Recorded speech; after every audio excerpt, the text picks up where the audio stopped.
Well, good morning, everyone. I'm Adam, and this is the New Woodworker.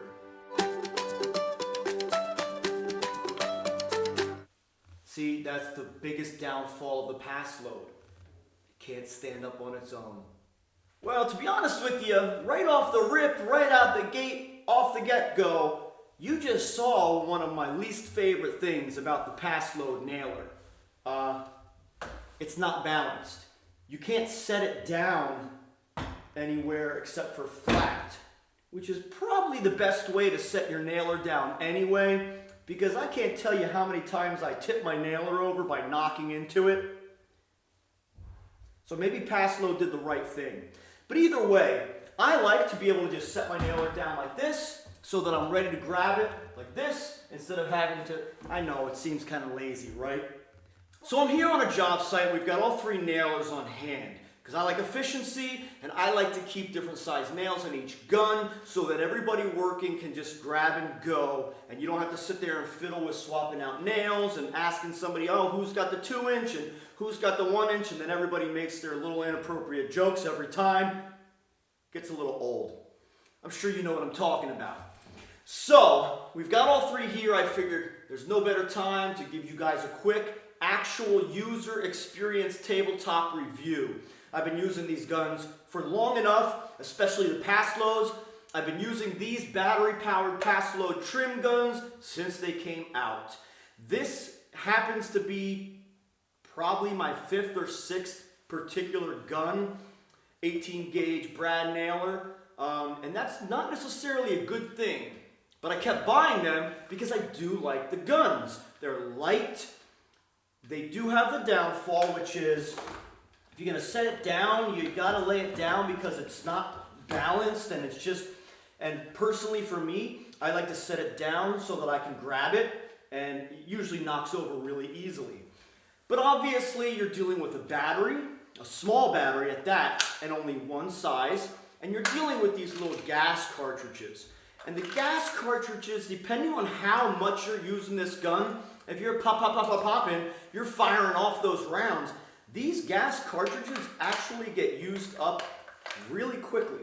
And so it gets pretty costly to the point where I've actually gotten very frustrated with my Paslode trim guns and just pulled out the pancake compressor and my pneumatic set because they're small, they're light, they're compact. I've got extended rails on, well, I've got one of those guns has an extended rail so it can hold a lot of nails. But the Paslode gun really has something going for it. Now this is the 18S. The 18S is very light, it's very easy in the hand, it doesn't hurt the wrist. Now the Paslode has to be at the perfect angle to fire off that round. Because if this is not completely compressed, it's not gonna fire. That's a safety feature, but it's also a pain in the ass feature. Excuse my language. But there's probably something good about that for people who aren't terribly comfortable with these guns. So they're really good for homeowners because they do have some safety features. They're very light.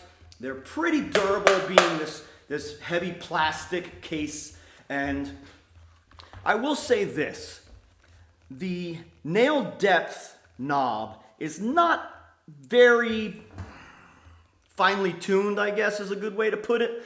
It's either like too much or too little, and it's hard to kind of dial that puppy in, but it's not a big deal. It always works out in the end.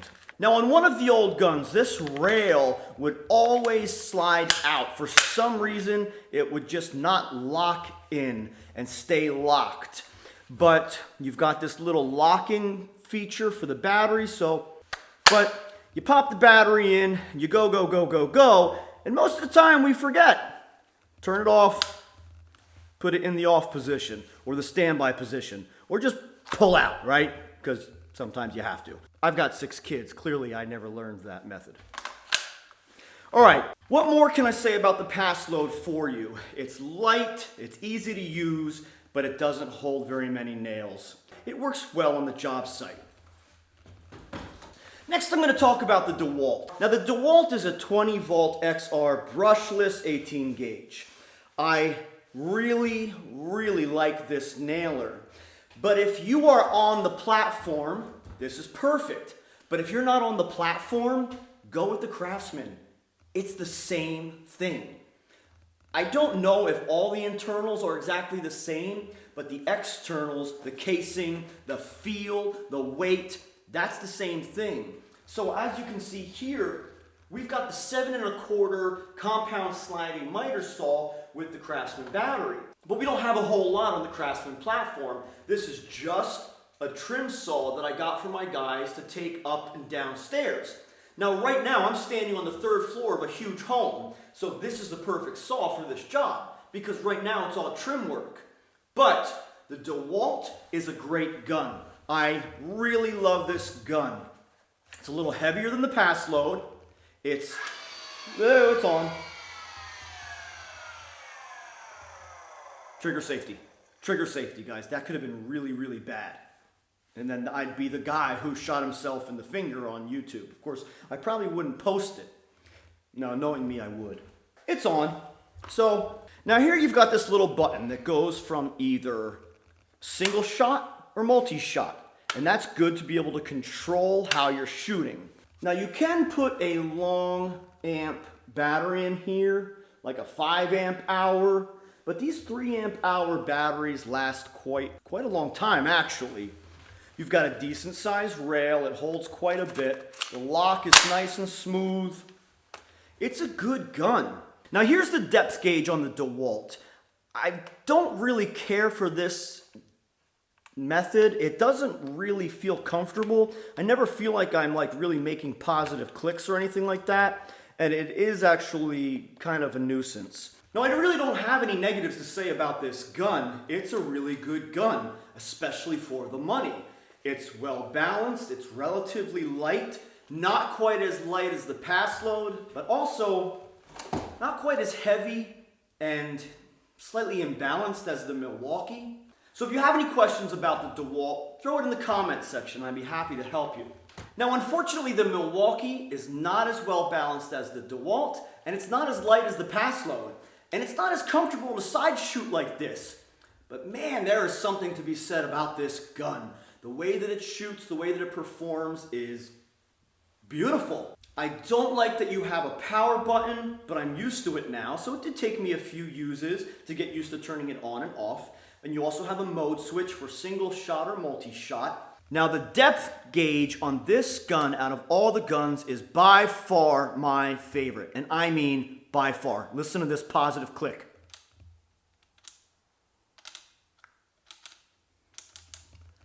I mean, you know where you're going, you know where you're stopping. And the thing about it is you can really dial in your depth finely. This is the only gun that I've found that really can be finely tuned to your job. And I love that. Again, being very particular.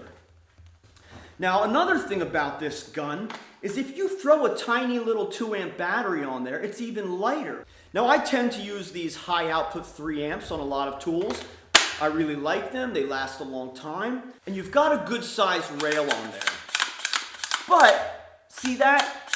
It doesn't lock in place as easily as the Dewalt. The Dewalt just slides right in there and locks in. The Milwaukee, you really only have to push that nose in just a little bit, and that thing will fire on you. I think Milwaukee is assuming that you're an experienced user, you know what you're doing, and you're gonna need to fire nails in precarious situations. Now you guys know there's a lot of times when we're trying to get this gun angled at this funny little angle, and you can only push that tip in, a 1/16 of an inch, and you need to fire. So set your depth gauge deep, get at your weird, uncomfortable, funny angle, push it in as much as possible. Man, we got a lot of jokes I'm missing out on today. Probably best. Push it in as much as possible, fire away. And that thing will fire that nail in as deep as you want it. As deeply as you want it, excuse me. So, but man, it is not as light as the Paslode. The Paslode is so light, the Milwaukee, not quite as much. Now I have also picked up the Milwaukee 30-degree framer, which I'll do a video on for you as well. And that framer, it's heavy. It's not comfortable to use. And if you have ever used the Paslode pneumatic compact framer, you know the gun I'm talking about with the silver tube. That thing is so light. I mean, it's a joke. It's like a trim gun. That's my favorite framer of all time. I'm so sad that I sold mine a couple years ago because it's getting harder to find them in good condition or new condition. So guys and gals, what more can I tell you about these trim guns? Except for my favorite. Now for me to call my favorite gun is going to actually vary on a few different things. My favorite gun for those of you getting into construction or homeowners who use it maybe once a week or a few times a month would definitely be the Dewalt.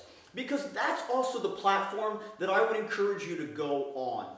Or the Craftsman platform, because the Craftsman 20-volt platform has come a long way, and it's a great platform to be on, especially if you're not beating the crap out of your tools.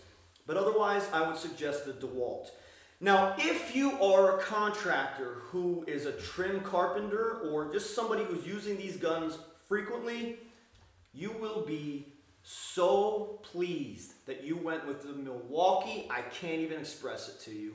If you're leaving Paslode and you really want the next step up, go with the Milwaukee and you will never regret it. Then again, don't hold me to it because somebody out there is going to be like, oh, you told me to go to Milwaukee, now I regret it. Because that's the world we live in now, which is ridiculous. But so guys and gals, that about wraps it up for today. Trim guns are very important whether you're in construction or woodworking, or a homeowner, or a DIYer, or just somebody who wants a trim gun. Go for it. So that's my user experienced tabletop review on these 3 trim guns. Now remember, there's many more out there. Makita makes a phenomenal platform. I'm going to be going over a few new Makita tools that I've recently picked up. And the Craftsman stuff is not to be overlooked anymore. Take a look at that video there. You'll see some of my initial thoughts on the first, I guess, new tools that we bought on this platform here. So I'm going to wrap this one up now and encourage you, if you haven't subscribed yet, please do, because that really does help the channel get further. Please hit the like button, hit that bell dingy dingy so that you can receive notifications anytime we put out a new video. And there's lots of new videos coming out.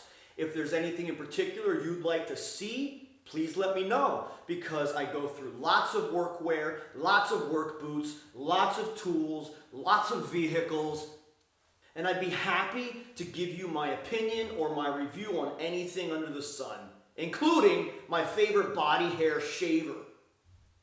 I mean, seriously, I like to stay nice and clean. I shave practically my entire body, and as a man who likes to stay.